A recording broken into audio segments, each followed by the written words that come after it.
everybody, welcome back to another episode of Roll and Moo Reviews. My name is Kirk, I'm your host. As always, thank you so much for watching. Today we're going to continue our month-long celebration of Halloween by reviewing a haunted house exploration game that begins as a co-op, but ends with one player secretly betraying the rest of the group and trying desperately to make sure that no one else gets out alive. That game is Betrayal at the House on the Hill by Avalon Hill. Let's take a look. At the beginning of the game, everyone will select one of these pre-painted minis to represent their character. And then you'll take the corresponding character card. And each one of these cards has two sides that represent two different people, so you can choose which of those people you want to be. They have different stats. And your stats are speed, might, sanity, and knowledge. Your speed and your might cumulatively represent your physical health. Your sanity and your knowledge are your mental health. And if you take damage in either one of those areas, you can split it up between the appropriate stats however you choose. So say you take 3 points of mental damage, I could take 1 point of sanity and 2 points of knowledge. If you hit the skull on any one of your stats, you're knocked out. Everybody's going to start with their characters here in the entrance hall. To explore more of the mansion, more of the house, you're going to have to use these room tiles. And as you can see, there's 3 potential levels these room tiles can belong to: the upper, the ground, or the basement. But not all of them can apply to all 3. So say right now I'm on the ground floor.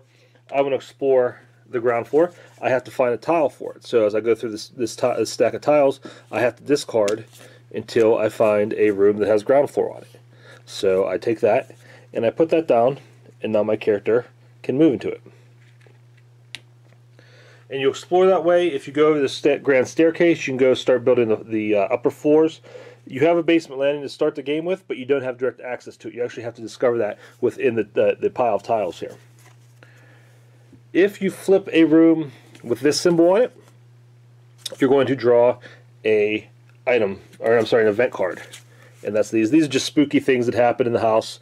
Common haunted house stuff. Things coming out, jumping out at you, scaring you, doing weird things to you. If your room has this stairhead symbol on it, it is an item, and you draw an item, and those are just different weapons and things that kind of buff your character and make you tougher. And then if you have this raven symbol, you're going to draw an omen card. And omens are also items, but they're a lot more arcane, a little tougher. And there's a few things in there like companions, things that help you out. The omens cards also help to progress the game, and I'll explain that in a minute. Certain things within the game, event cards, certain rooms, are going to ask you to make ability tests. If you have to make an ability test, you just check whatever space you're on for that ability. So say I have to make a knowledge test right now, this guy would be making a 5. So that means I'd roll 5 dice on my test. The challenge will also tell you how many successes you have to have. And these dice have blanks, 1s, and 2s. And every pip is a success. So say I had a knowledge test where I needed 5 successes, I'd roll these 5 dice. I succeeded because I beat 5. So that's how your ability tests work. So you're going to be exploring the mansion, putting down different rooms. You're going to be growing all 3 floors. And like I said, the main thing you're going to be focused on are these omen cards. Because every time you flip an omen card, you have to make a haunt roll.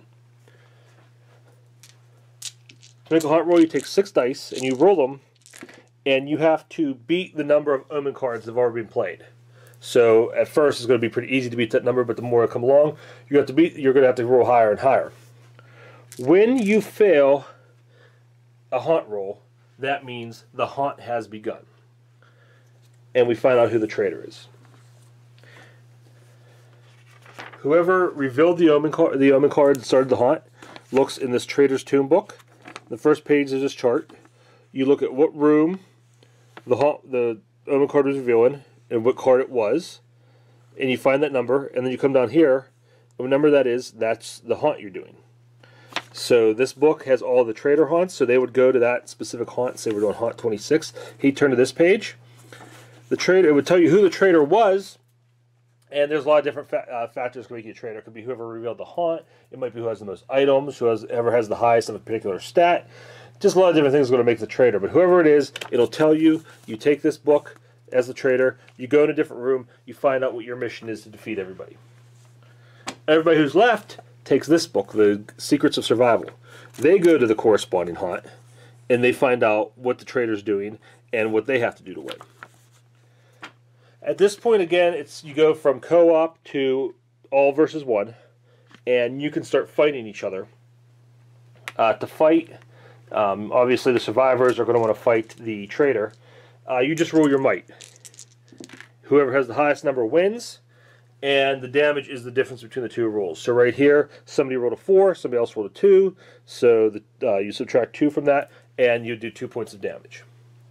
I really can't tell you much more about the haunt portion of the game because most of it would constitute spoilers. I don't want to give you any examples out of the book because I want you to be able to find all that out for yourselves. That's a big part of this game, is that element of surprise, and I don't want to ruin it for you.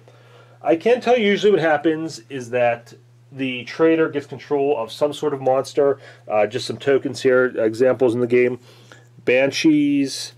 Let's see what else we have. Mummies. You got a demon lord. You got a dragon. So lots of cool stuff.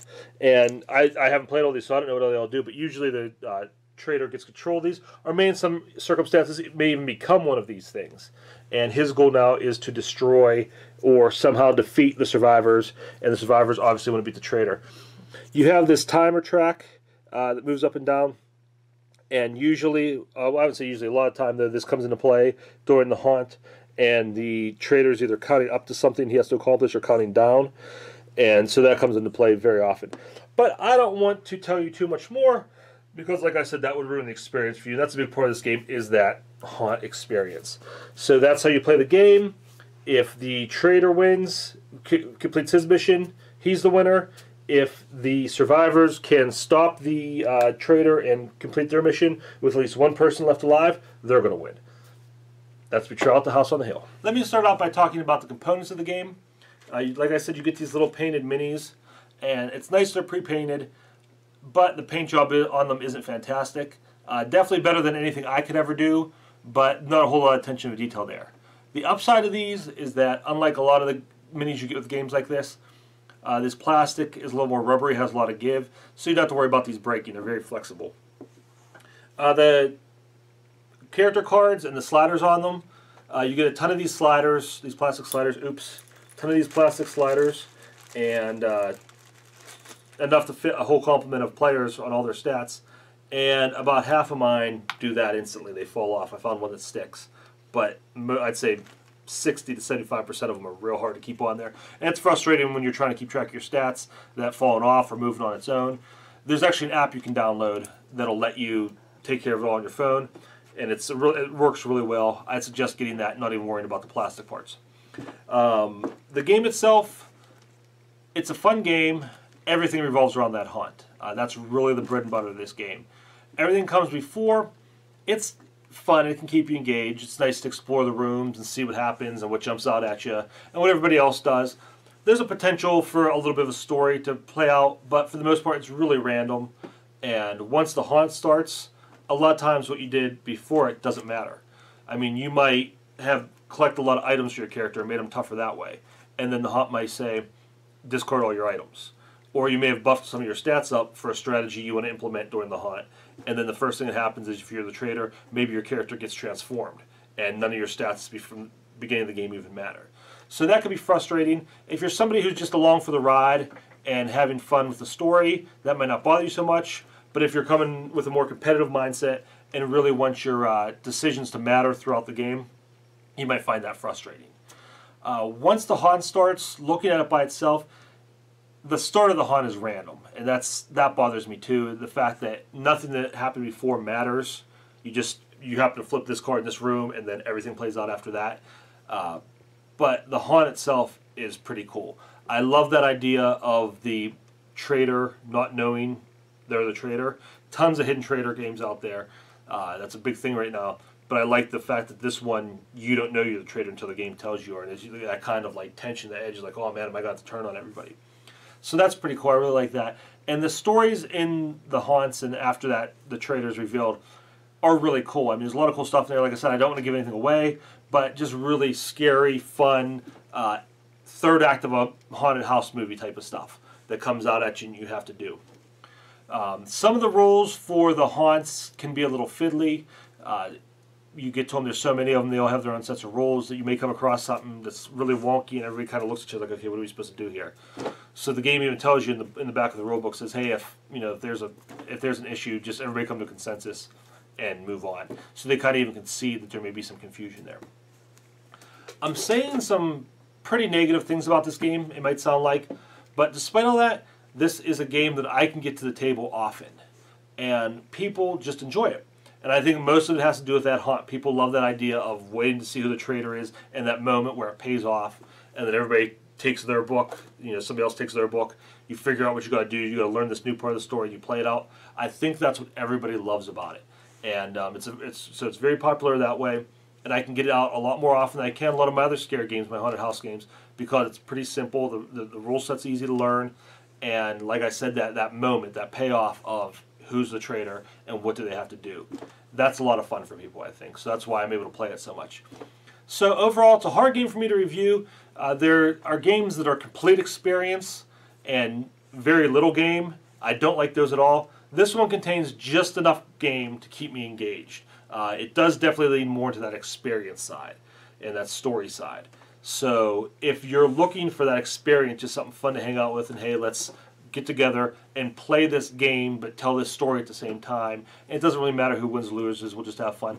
If that's the kind of player you are, kind of group you have, then this is definitely a game you're going to want to play. If you're looking for a more competitive game with serious decisions that matter, and whoever made the best decisions and played the best game is the one who's going to win, and that's what you're focused on, this may not be the game for you. But if it sounds like something you enjoy, definitely want to check it out. Betrayal at the House on the Hill. Okay, everybody, that's it for this episode of Roll and Move Reviews. Thank you so much for watching.